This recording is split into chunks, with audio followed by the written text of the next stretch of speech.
Welcome, this is Kanesville High School, and today you're going to meet my favorite high school art teacher, Mrs. Spirdigliosi.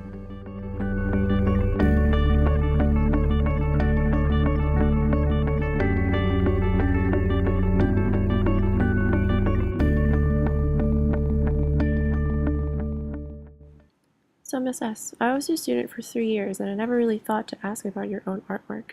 It was all a mystery to me. So can you tell me about your thesis work and your inspiration?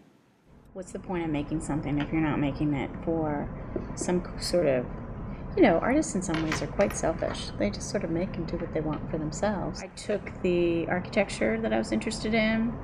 I took a lot of the sketches that I would sketch on the light rail all those years. It was 3 years.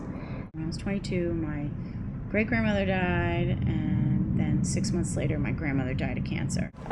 I just felt like she was in a circle, and she wasn't like going where she needed to go.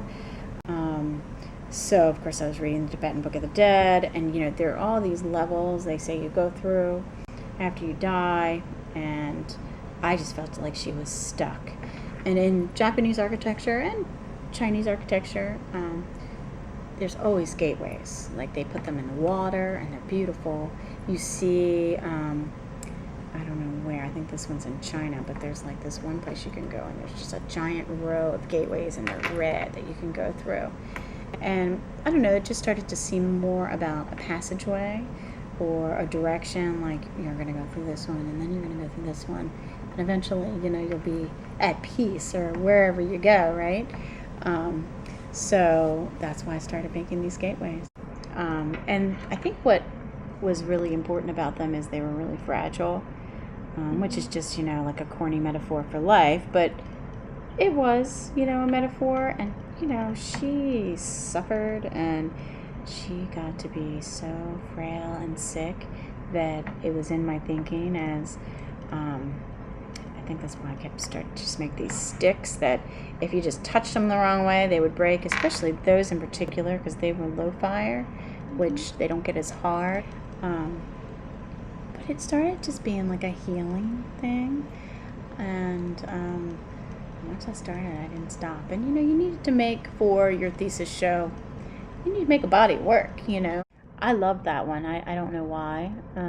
It's funny how I like how the sticks go through. That's how they connect. Yep. And I mean, if you take them out, it's just like two L's that go together, and it's the holes that keep. And every time you set them up, it's different. It's hardly ever the same. So yeah, I was still experimenting, not so much with glaze, but with just different firing techniques, which made me very happy. And how about some of your other work? You said you did some drawing as well?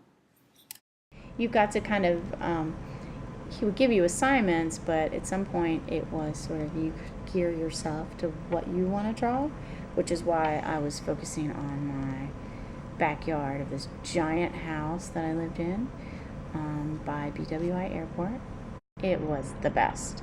I had my own studio. I had a kiln installed into the basement, and it was heaven. I think we were there 7 years. What wasn't heaven, I didn't live on campus, so I had to drive when my car was working. When it wasn't working, which was most of the time, I had to walk about 20 minutes to get to the light rail stop with whatever I'm carrying. Being an artist, it could be a box of clay, something. My portfolio was as big as me, and when the wind would blow, it would just, it was just insane. So I started drawing my backyard because I loved it, and I always pick stuff from it, and that looks like it's almost snowy. It is, because these are yuccas, which are it was a spring snow, and they had already started to poke, and then it snowed that year, I remember. And then back in here were the circle of trees, and that's where I did an installation. It stayed up for a year. And what's one thing that you miss most about art school? What I miss most about art school is just being around other people that are all doing different things, and you get so inspired, motivated. You meet people from all over the world. You see how their culture influences their creations, because it comes out often.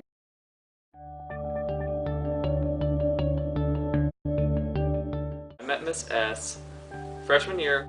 She's very supportive of me in all of my different academic classes. I see her almost as like a family member. She reminds me of like an aunt, and she's very easy to talk to. She's like a genuinely nice person, and she like cares about all her students a lot. She's always supportive of my artwork, whether it's clay or whether it's painting.